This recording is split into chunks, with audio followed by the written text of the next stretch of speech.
Friends విన్నారు కదా, పల్లెటంటేనే ఇలానే ఉంటుంది. ఉదయాన లేవగానే పక్షుల కిలకిలలతోనే మనకు తెల్లవారుతుంది.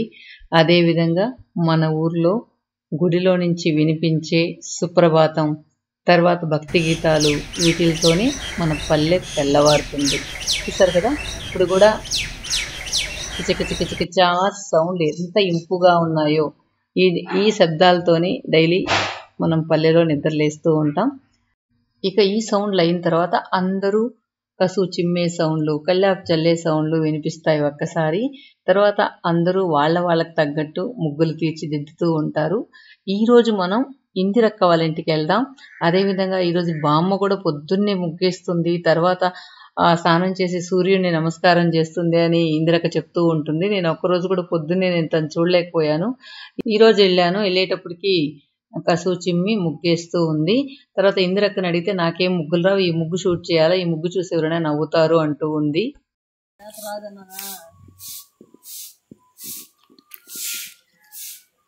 చేత రాకుండానే 5 సంవత్సరాలు కాపురం చేసిన అన్ని పనులు చేత రావాలి కదా.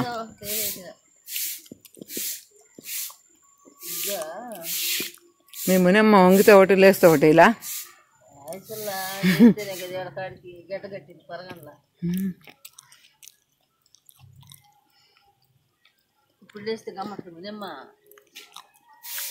అంతే కదా. మేము అప్పుడు అన్ని 4 గంటలు వేసేసేవాళ్ళు కదా మీరా.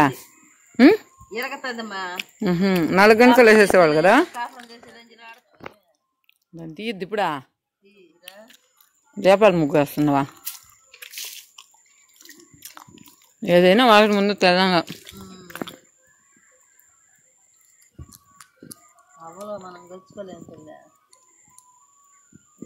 ఏవే బో దేందో ఇట్ట అంటుంది. ఏందో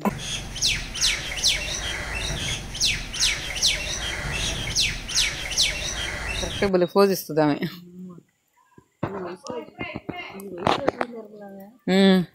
అంతే కదా, మనమైతే ఆ వయసులో పాకులాడాల్సిందే. ఇప్పుడే బాగా పరకుతున్నాం కింద.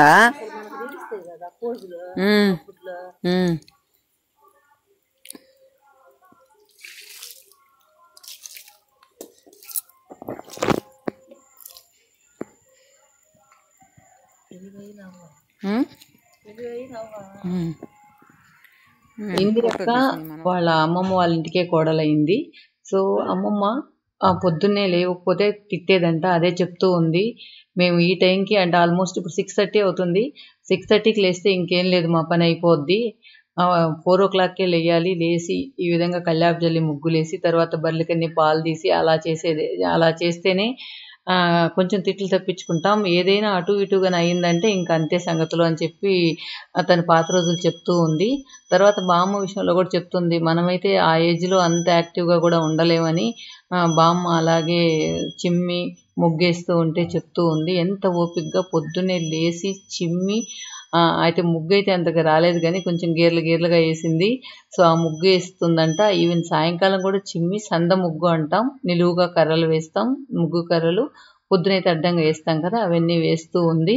ఇక ఇందిరక్క ముగ్గు దీపాలతో నింపేస్తుంది అనమాట ఈరోజు. తర్వాత అవ్వ ఇంకా కడుగుతూనే ఉంది. సో అవ్వ ముగ్గు కూడా మీకు చూపిస్తాను ఎలా ఉంటుంది అనేది. సో ముగ్గు పిండి కూడా సరిగా లేదు, ఏదో సున్నం ఏదో కలిపిందంట, బాగా రాలేదని ఇందిరక్కను కూడా అడిగి ఆ ముగ్గులో ఏదో కలుపుకుందంట. సో చూసారా ఎంత ఓపిక్గా ఆ లోపల ఉన్న కడప బయట ఉన్న కడప కడిగి అక్కడ ముగ్గేస్తుంది. సో నిజంగా ఈ అవ్వని చూస్తే ఎంత యాక్టివ్గా ఉందబ్బా ఈ ఏజ్లో కూడా అని అనిపిస్తోంది. కానీ ఈరోజు ఎందుకో కొంచెం డల్గా అనిపించింది. అడిగాను, ఏంటి డల్గా ఉన్నావు అంటే ఏదో కొంచెం తలనొప్పిగా ఉంది నైట్ అంతా అని చెప్పింది.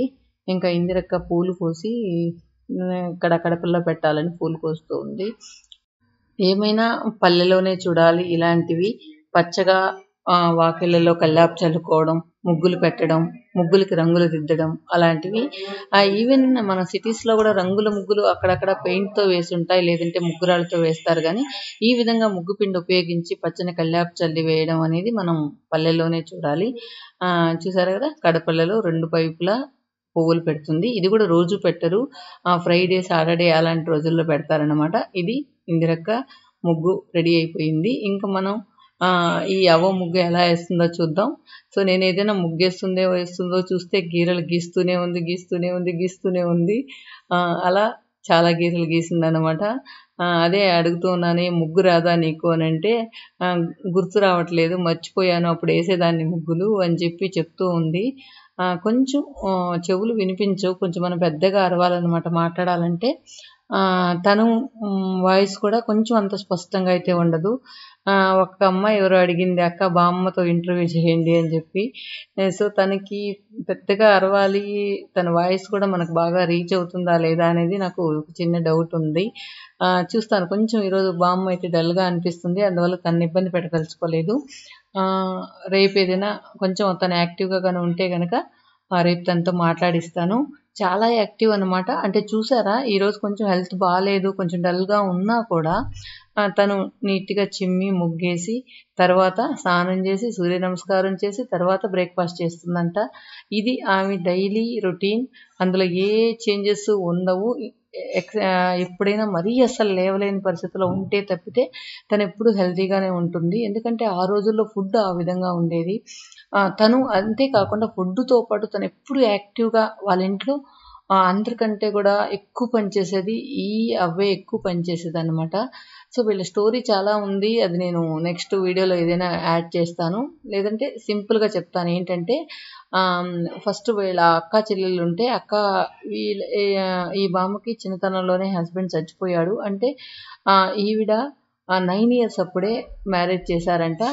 మ్యారేజ్ చేసినాక 1 year కూడా తను ఉండలేదంట, అప్పుడే చనిపోయాడు. తర్వాత వాళ్ళ అక్క వాళ్ళ ఇంటికి వచ్చేసింది.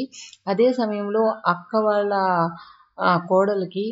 కోడలు చనిపోయింది. చనిపోయిన తర్వాత ఆ కోడలు బిడ్డలు ఇద్దరు కూడా చాలా చిన్న పిల్లలు. ఆ పిల్లల్ని చూసుకుంటూ వాళ్ళని ఆదరిస్తూ అక్కతో పాటు ఉండిపోయిందనమాట. ఇప్పుడు అంత ప్రేమగా చూసిన ఆ పిల్లలు ఇప్పుడు తనని ఎంతో అఫెక్షనేట్గా చూస్తున్నారు. కానీ తను వినదు. ఇప్పుడు వాళ్ళు కొంచెం పక్కన ఈ ఇల్లంతా కొంచెం పాతదైపోయింది కదా అని చెప్పి వేరే దగ్గర కొంచెం స్పేషియస్గా ఇల్లు కట్టుకున్నారు. తిన్ని అక్కడ ఉండమంటే కూడా ఉండదంట, నేను ఈ ఇంట్లోనే ఉంటాను అని చెప్పి ఇక్కడే ఉంటుంది. పాపం వాళ్ళకి బాగా కష్టమైపోతుంది. దీనికి 3 times ఫుడ్ తీసుకొచ్చి పెట్టాలంటే అయినా కూడా తన హ్యాపీనెస్ కోసం వాళ్ళ మనమడు చూసారా, చిన్నతనంలో తను చూసిన కృతజ్ఞతకి ఇప్పుడు వాళ్ళ మనమడు తనకి ఎలా ఉండాలో అలానే ఉండనిచ్చాడు. ఈ పాత ఇల్లు తనే క్లీన్ చేసుకొని ఇక్కడే పడుకుంటుంది. వాళ్ళ అక్క కొడుకు కూడా ఇక్కడే ఉంటాడు అనమాట తనకి తోడుగా. సో వాళ్ళు మార్నింగ్ లంచ్ బ్రేక్ఫాస్ట్ అన్నీ కూడా తనకి తెచ్చి ఇక్కడ ఇచ్చేసి వెళ్తాడు. అంతేకాకుండా తను బెల్లం ఇష్టం అంట, చిన్న చిన్న ముక్కలు చేసి వాళ్ళ మనమడు కొనుక్కొచ్చి ఇచ్చేసిపోతాడు. బెల్లం ఒక్కటే తింటుంది, మిగతా అంత ఇష్టంగా తిందనమాట. ఆమెకి తినడానికి కావాలంటే బెల్లం ఒక్కటే కావాలి, అందువల్ల బెల్లం కూడా ముక్కలు ముక్కలుగా చేసి వాళ్ళ మనమడు ఇచ్చేసిపోతుంటాడు. ఇదన్నమాట బ్రీఫ్గా తన స్టోరీ. చాలామంది అడిగారు, బామ్మకి ఎవరు లేరా, తను ఒక్కటే ఉంటుందా అని. తనకి అందరూ ఉన్నారు, 2 మనుమలు ఉన్నారు. మనములు అంటే వాళ్ళ అక్క మనమళ్ళు. సో వాళ్ళ పిల్లలు వాళ్ళందరూ ఉన్నారు.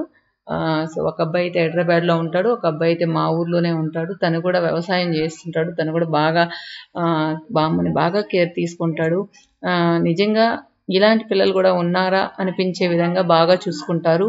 తను పొలంలోకి వెళ్ళా కూడా బామ్మకు ఆకలి అవుతుందని తొందరగా వచ్చి బామ్మకు ఫుడ్ ఇచ్చేసి తర్వాత ఏదైనా పని చూసుకుంటాడు.